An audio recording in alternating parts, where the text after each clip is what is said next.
Hello students, welcome to my channel mathematics studies. आज हम programming in C and numerical method BSc first sem की book का chapter number 5 decision control structure का lecture number 3 देखेंगे। देखो क्या है, हमने कुछ स्टेटमेंट्स इनके अंदर पढ़ ली थी। आज हम कौन से स्टेटमेंट पढ़ेंगे? Switch statement. स्विच स्टेटमेंट आपको नाम से ही पता चल रहा है कि जिसके अंदर हम करेंगे स्विच, मतलब एक से दूसरे के एक एक्सप्रेशन से दूसरे एक्सप्रेशन पे हम क्या कर देंगे? स्विच कर देंगे। वैसे अगर आपको पहली वाली स्टेटमेंट अच्छे से आते हैं तो ये आपको बिल्कुल ईजिली समझ में आ जाएगी, तो वो वाली एक बार आप ज़रूर देख लेना। देखो जैसे क्या है, हम पहले फ्लो चार्ट देखेंगे। हमने क्या करवाई? एंट्री करवाई। हमारा कौन, वैसे तो यहाँ लिख दो बेशक से टेस्ट एक्सप्रेशन, लेकिन हमारा स्विच स्टेटमेंट है, इस वजह से इन्होंने स्विच एक्सप्रेशन लिख दिया। ठीक है, अगर हमारा एक्सप्रेशन नंबर 1 ट्रू है तो हम क्या जाएंगे? ब्लॉक नंबर 1 पे एंड देन बचा हुआ प्रोग्राम। अगर वो गलत है तो हम जाएंगे एक्सप्रेशन नंबर 2 पे। फिर एक्सप्रेशन नंबर अगर 2 सही है तो ब्लॉक 2 पे जाएंगे, देन बचा हुआ प्रोग्राम। लेकिन अगर एक्सप्रेशन 2 भी गलत है तो हम एक्सप्रेशन 3 पे जाएंगे। फिर ऐसे जाते जाते लास्ट में हम एक्सप्रेशन एन पे चले जाएंगे। अगर वो सही है तो ब्लॉक एन, और अगर वो भी गलत है तो हम क्या बोल देंगे? डिफ़ॉल्ट ब्लॉक है वो, देन बचा हुआ प्रोग्राम। हाँ देखो, जैसे हमारी पहले वाली स्टेटमेंट्स होती थी ना, उसके अंदर जैसे हम यूं करते थे ट्रू फॉल्स, और इसके अंदर ही ऐसे जाता था। फिर अगर ये भी मान लो ये ट्रू कंडीशन ये फॉल्स, ये ट्रू कंडीशन ये फॉल्स, तो ऐसे चलता जाता था वो। लेकिन मतलब एक के अंदर एक चलता जाता था, मतलब ब्रांच, लेकिन उसके अंदर हमेशा 2 ही रहती थी। लेकिन इसके अंदर क्या हुआ है? ब्रांचिंग हमारी फैल गई है, ज़्यादा बड़ी ब्रांचिंग बन गई है। ऐसे नहीं किया हमने एक के अंदर 2 लिए हों, बल्कि एक्सप्रेशन लिए हैं, जैसे एक्सप्रेशन 1 फिर 2 फिर 3, ऐसे ब्रांच को बढ़ाया है। एक के अंदर एक नहीं लिए हैं, इसके अंदर हमने नेस्टिंग नहीं करी है। ओके, तो ये हमारे किस टाइप का फ्लो चार्ट है स्विच स्टेटमेंट का, जिसके अंदर हमने एक्सप्रेशन 1 से 2 पे स्विच किया है, 2 से 3 पे, 3 से 4 पे, एंड देन nth पे स्विच कर दिया है हमने। तो ये हमारा किस चीज़ का फ्लो चार्ट हो गया? स्विच स्टेटमेंट का फ्लो चार्ट हो गया। अब देखो इसमें हम लिखेंगे क्या? C has a built in multi way decision statement. C के पास एक उसके अंदर ही एक मल्टी वे डिसीजन स्टेटमेंट है, जिसको हम क्या बोलते हैं? स्विच। वो क्या परमिट करता है हमें? Virtually any number of branches, कितनी भी नंबर ऑफ ब्रांचेस हम उसके अंदर ले सकते हैं, rather than permitting a maximum of 2 branches. इसके अंदर सिर्फ ऐसे नहीं है कि हमें 2 ही ब्रांच हम ले सकते हैं, मैक्सिमम हम कितनी भी ब्रांच ले सकते हैं। In else if statement, else if statement के अंदर the complexity of the program increases dramatically if number of alternative increases. जो एल्स इफ स्टेटमेंट थी उसके अंदर अगर हमारे नंबर ऑफ अल्टरनेटिव, जैसे एक के अंदर एक, दूसरे उसके अंदर एक, उसके अंदर एक, अगर वो ऐसे इंक्रीज करते जाएं, अगर उसके अल्टरनेटिव्स को इंक्रीज करते जाएं, जो कॉम्प्लेक्सिटी है वो क्या हो जाती है? बढ़ती चली जाती है प्रोग्राम की। Program became difficult to read and follow. तो जो प्रोग्राम है ना, वो लिखना और पढ़ना दोनों ही क्या हो जाता है? मुश्किल हो जाता है। कई बार तो ऐसा होता है कि जिसने वो प्रोग्राम डिज़ाइन किया है ना, वो बना नहीं पाता उसको, वो ही उसके अंदर कंफ्यूज हो जाता है। एज एन अल्टरनेटिव, तो उसके ही अल्टरनेटिव के रूप में हम क्या यूज़ करते हैं? स्विच स्टेटमेंट का यूज़ करते हैं। क्यों? क्योंकि क्या हुआ, जो हमारी LC4 नेस्टिंग वाली स्टेटमेंट थी ना, उसके अंदर हमें एक के अंदर एक, एक के अंदर एक ऐसे बनाने के लिए, उसको समझने के लिए भी मुश्किल हो गया था। और कई बार तो डिज़ाइनर खुद, जिसने वो प्रोग्राम बनाया ना, वो ही बना के कंफ्यूज हो जाता है कि ये क्या है। तो इसके ही लिए हमने अल्टरनेटिव में कौन सी स्टेटमेंट का यूज़ करना शुरू किया है? स्विच स्टेटमेंट का, जो हमें क्या अलाउ करती है? Selection out of several available groups. The direction of branch taken by the switch statement is based on the value of an integer variable or expression. जो हमारी ये डायरेक्शन है ब्रांच की, वो टेकन बाय द, मतलब वो तो जिसके अकॉर्डिंग अगर हमारी ट्रू कंडीशन आ गई तो क्या होगा, फॉल्स कंडीशन आ गई तो क्या होगा। द वेरिएबल और expression placed in parenthesis follow the keyword switch.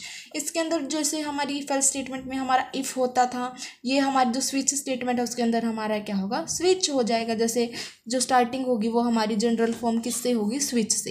देखो general form off switch statement क्या है? जैसे स्विच लिखा, एक्सप्रेशन, उसके बाद हमारा क्या होगा? जैसे केस 1, अगर हमारा केस है, अगर एक्सप्रेशन नंबर 1 है तो हम लिख देंगे स्टेटमेंट ब्लॉक 1, नहीं तो क्या हो जाएगा हमारा? ब्रेक।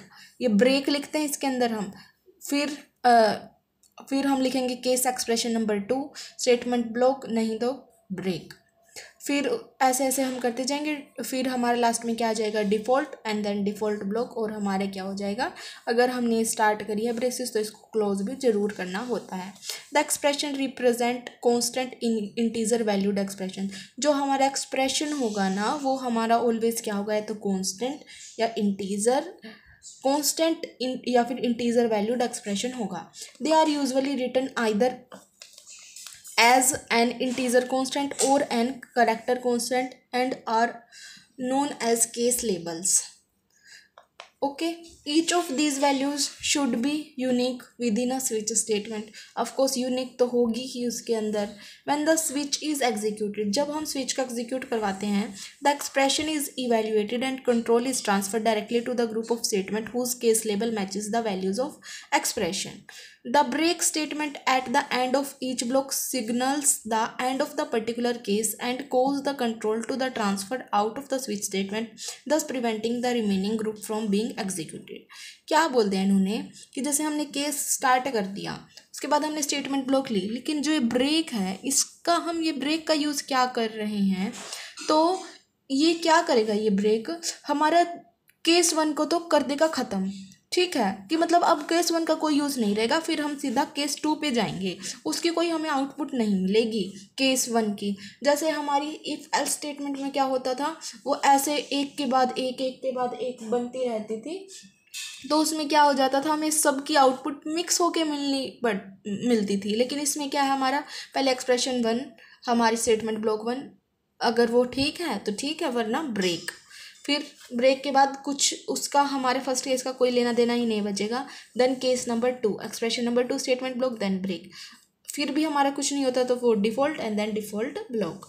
ठीक है, तो इसके अंदर जो था मैंने आपको बता दिया। फिर देखो क्या करना है, इसके अंदर आपको फ्लो चार्ट बना के आओगे, उसके बारे में लिख के आओगे। ये चीज़ और ये चीज़ लिखनी तो मोस्ट इम्पोर्टेंट है, पेपर में अगर आ गया तो फ्लो चार्ट और आपका जो जनरल फॉर्म है वो तो आपको लिखनी ही लिखनी है।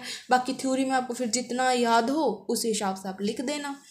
The default is an optional case. जो ये डिफ़ॉल्ट है वो हमारा क्या होता है, एक ऑप्शनल केस होता है। This group will be selected if none of case label matches the value of expression. अगर कोई भी एक्सप्रेशन की वैल्यू अगर हमारी मैच नहीं हो रही है, कोई भी कंडीशन अगर हमारी ट्रू नहीं आ रही है, तो हम कौन सा ब्लॉक ले लेते हैं, default block. It is usually use to generate error message और error correction routines. The default group में appear anywhere within the switch statement. जो ये डिफ़ॉल्ट ग्रुप है वो कहीं भी अपीयर हो सकता है स्विच स्टेटमेंट के अंदर। It is placed at the end to improve the readability of the code. End में रखते हैं ताकि रीडेबिलिटी ऑफ कोड इम्प्रूव हो जाए। If none of the case level matches the value of expression and the default group is not present, then no action will be taken by the switch statement and control simply resume after the closing braces. Consider एक जैसे हमारा program type का ही दे रखा है आपको ये, जैसे देखो क्या है, स्विच चॉइस केस 1 है हमारा, जैसे केस है इसके अंदर देखना। अब पिछले वाले का इस सेकंड केस पे कुछ फ़र्क नहीं पड़ेगा। देखो जैसे केस 1 है हमारा, सी है, ये हम C is equal to A plus B semicolon. Print f क्या हो जाएगा, value of C is % D and वो उसका एड्रेस दे दिया। देन ब्रेक, ये हमारा था केस 1, अगर वो वैल्यू हमारी मैच कर गई तो ठीक है, वरना हम जाएंगे केस नंबर 2 पे। जैसे ये तो हमने ऐड किया है, ये हम एक हमारी क्या भी हो सकता है एक्सप्रेशन की, ए माइनस बी हो। फिर प्रिंट एफ क्या हो जाएगा, वैल्यू ऑफ वही प्रिंट तो वैल्यू ऑफ सी ही होगी, % डी एंड देन सी। उसके बाद ब्रेक, अगर ये भी केस मैच नहीं हुआ तो फिर हम जाएंगे केस नंबर 3 पे। जैसे ये मल्टीप्लाई में भी हो सकते हैं, फिर प्रिंट एफ वही, फिर ब्रेक, अगर ये भी केस मैच नहीं हुआ तो केस नंबर 4 पे जाएंगे डिवाइड। तो इस टाइप से आप एक प्रोग्राम टाइप का ये लिख के आ सकते हो एग्जाम्पल के तौर पे। तो इससे बिल्कुल आपका क्वेश्चन कंप्लीट हो जाएगा। इंपॉर्टेंट है ये आपकी स्विच स्टेटमेंट। ओके, उसके बाद देखो जैसे ये हमारा केस 4 हो गया था ना।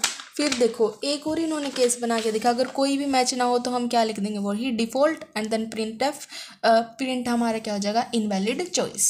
ठीक है, अब हम चलते हैं हमारी नेक्स्ट स्टेटमेंट की तरफ। नेक्स्ट स्टेटमेंट हमारी क्या है, the go to statement. Go to statement है, देखो the go to statement is use to alter the normal sequence of program execution by transferring control to some other part of the programme.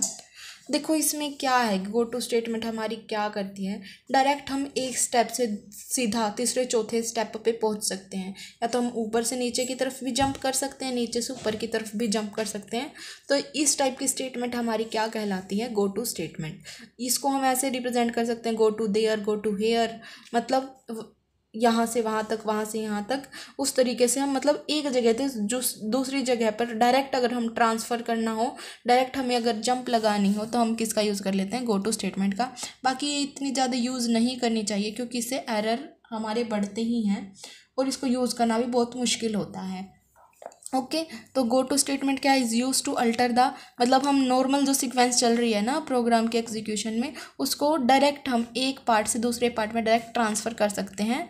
C supports the go to statement to branch unconditionally from one point to another, कोई condition नहीं है उसके ऊपर, direct एक point से दूसरे point पे programme के अंदर कहीं भी जा सकते हैं। In general form the go to statement is written as, जैसे go to label semicolon, where label, जहाँ पे जो ये लेबल है वो हमारा क्या आइडेंटिफायर है, that is use to identify the target statement to which control is to be transfer, जो कि हमें ये बताएगा कि हमें कहाँ से कहाँ पर ट्रांसफॉर्म करना है। The go to require a label in order to identify the place, जो गो टू है वो उसको ज़रूरत है एक लेबल की, ताकि हम ये आइडेंटिफाई कर सकें कि हमारा जो प्लेस है जहाँ पे ब्रांच बनानी है हमें, वो कहाँ से कहाँ तक जाएगा। A label is any valid variable number, जो लेबल है वो कोई भी वैलिड वेरिएबल नेम हो सकता है, and must be followed by a semicolon, और उसके बाद पक्का है कि सेमीकोलन तो लगाना ही है। The label is place immediately before the statement where the control is to be transfer. No two statement can have the same label, of course दो स्टेटमेंट का सेम लेबल नहीं हो सकता। That is each statement label must be unique, मतलब हर एक का जो अलग अलग होगा, यूनिक का मतलब कि एक के पास एक, दूसरे के पास कोई और।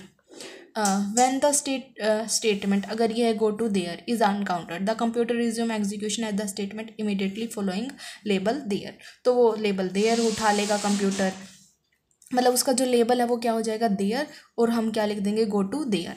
जैसे अब देखो इसके अंदर क्या है हमारी, गो टू विद जंप, अगर फॉरवर्ड डायरेक्शन में हो मतलब ऊपर से नीचे की तरफ भी, इसमें गो टू स्टेटमेंट में जंप हो सकती है एक पॉइंट से दूसरे पॉइंट में, और हमारी नीचे से ऊपर की तरफ भी जंप हो सकती है, मतलब जिसको हम क्या बोल देंगे, बैकवर्ड जंप। देखो जैसे हमने एंट्री करी, उसके बाद हमारा क्या है, गो टू लेबल, फिर हमारा बीच में स्टेटमेंट ब्लॉक, यहाँ पे लेबल स्टेटमेंट ब्लॉक, बाकी हमारा रेस्ट ऑफ द प्रोग्राम चलता रहेगा। तो हमें यहाँ से यहाँ तक डायरेक्ट अगर उठाना था तो हमें क्या यहाँ यूज़ कर लिया, गो टू लेबल। ओके मतलब जहाँ से हमें उठाना होगा वहाँ पे हम क्या यूज़ कर लेंगे, गो टू लेबल। लेबल यहाँ देयर हेयर कुछ ऐसा टाइप का हो सकता है। फिर यहाँ से यहाँ तक जाना था तो हमने क्या लिख दिया, बैकवर्ड जंप, और बीच में क्या होएंगे, इनके जो भी हमारी स्टेटमेंट्स होंगी फिर उसी से तो हम जंप करवाएंगे ना, तो जैसे स्टेटमेंट ब्लॉक 1 2 3 कितने भी हो सकते हैं, फिर वहाँ से यहाँ तक हम जंप करवा सकते हैं, ये हमारे क्या है, स्टेटमेंट ब्लॉक। अब देखो क्या है, a go to is often use at the end of the program to direct control to go to input statement to read further data. Further data को यूज़ करने हमें रीड करने के लिए इसका यूज़ कर लेते हैं हम लास्ट में। Another use of go to statement is to transfer the control out of loop, हाँ when some particular conditions are encountered. ठीक है, तो आपके ये दो यूज़ भी आपको मिल गए गो टू स्टेटमेंट के। अब देखो एक प्रोग्राम अगर आपका गो टू स्टेटमेंट के बारे में आ जाता है तो आप प्रोग्राम किस टाइप से लिख के आओगे, देखो क्या है, program to illustrate use of go to क्या है, सबसे पहले आप क्या लिखोगे, हैश इंक्लूड, वही stdio.h, फिर आप क्या लिखोगे, हैश इंक्लूड conio.h, फिर क्या करोगे, void main, क्योंकि ताकि वो सारे के सारे जो हमारे पिछले हमारे void main हम यूज़ करते हैं ताकि जो सी के सारे फीचर्स हैं उनका हम इसके अंदर यूज़ कर सकें। फिर उसके बाद क्या है हमारा, हम क्या लेंगे, इंटीजर ले लेंगे ए, हमें एक इंटीजर की ज़रूरत है वो हमने ले लिया। फिर हम क्या करवाएंगे, क्लियर स्क्रीन क्यों करवाई, ताकि पहले की कोई भी आउटपुट हमें यहाँ पे ना दिखे। फिर हम क्या करवाएंगे इसके अंदर, प्रिंट एफ में क्या होगा हमारा, एंटर अ पॉजिटिव नंबर, जो हमने वो नंबर लिया है वो हमारा क्या हो जाएगा, एंटर हो जाएगा। स्कैन एफ क्या करवाएंगे, %d&%e, मतलब ये हमने इंटीजर लिया था तो हमें क्या यूज़ करना पड़ेगा, %d का यूज़ करना पड़ेगा, और एड्रेस दे देंगे हम %a।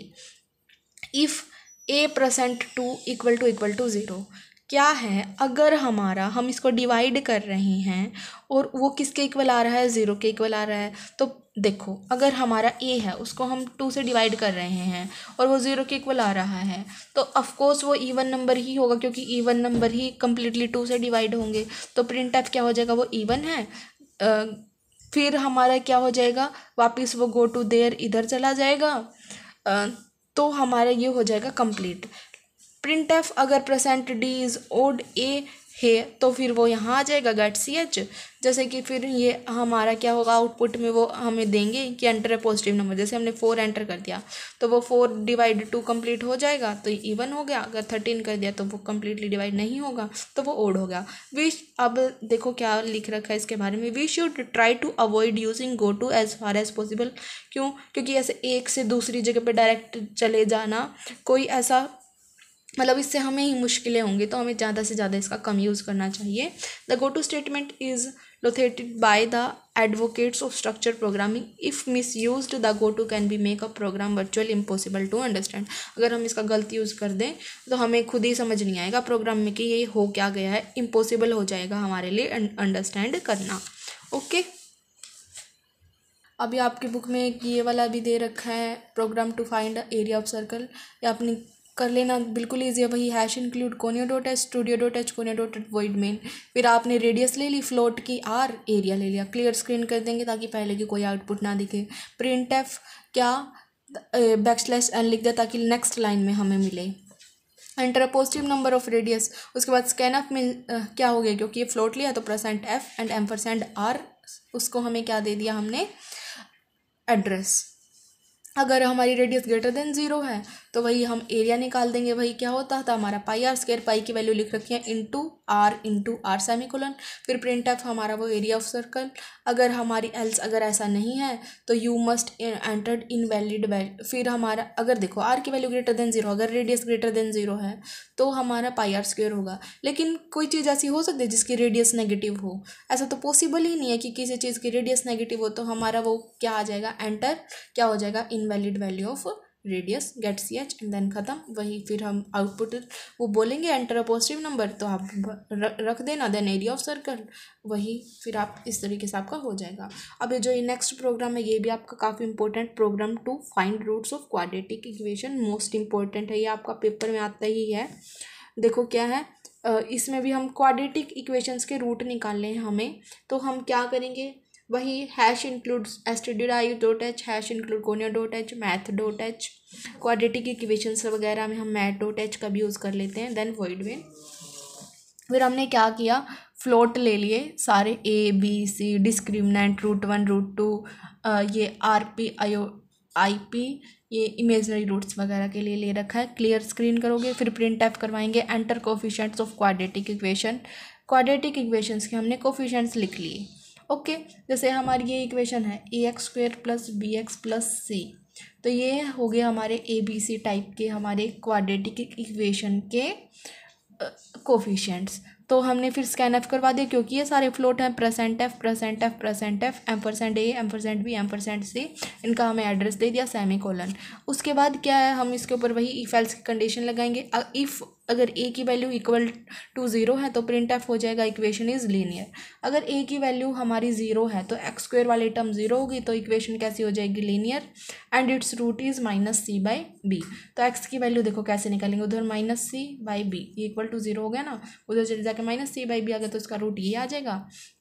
Go to and then ख़त्म। उसके बाद एल्स, इफ़ अगर ये है तो ठीक है, एल्स अदरवाइज डिस्क्रीमेंट क्या हो जाएगा, बी स्क्वेयर, यही होता था ना हमारा बी स्क्वेयर -4ac, तो B into B star B -4 star A star C, तो इस तरीके से लिख रखा है। उसके बाद हमारा क्या होता है कि डिस्क्रीमेंट की वैल्यू लेस देन 0 हो सकती है, ग्रेटर देन 0 हो सकती है। अगर हमारी डिस्क्रीमेंट की वैल्यू लेस देन 0 है तो हमारा किस टाइप से होगा, -b/2a। और ये हमारा क्या है, आर पी। आई पी हम कैसे निकालेंगे, वही under root of -b square up under root of b square -4ac/2a, इस तरीके से होता था। वो हमारा क्या हो सकता है, रियल पार्ट भी हो सकता है, इमेजनरी पार्ट भी हो सकता है। अगर स्क्वेयर रूट के अंदर माइनस आ गया तो वो इमेजनरी पार्ट ही है। फिर वही हो जाएगा प्रिंट एफ, ये वैल्यूज़ वगैरह होंगी इसकी। फिर गो टू स्टेटमेंट। एल्स अगर डिस्क्रीमेंट इक्वल टू 0 है तो हमारे रूट ये होंगे। एल्स अगर फिर हमारे रूट 1 रूट 2 ये हो सकते हैं। फिर हमारा प्रिंट एफ हो जाएगा रूट सारी ये, एंड देन हमारा क्या हो जाएगा, ये एंड हो जाएगा इसका। फिर उन्होंने गेट सी एच और प्रोग्राम ख़त्म। फिर इन्होंने वैल्यू पुट करके देख रखी होंगी, फिर आपके रूट्स आ जाएंगे ऐसे। बिल्कुल नॉर्मल सा है, ये आप ज़रूर कर लेना, इंपॉर्टेंट है आपका, बिल्कुल ईजी है ये भी पढ़ लेना। जैसे मैंने वो करवाया था ना आपको बीपी बेसिक पे वगैरह वाला, वैसे टाइप का मिलेगा ये थोड़ा थोड़ा। Thank you guys for watching my video. Please do like share subscribe to my channel. Thank you so much.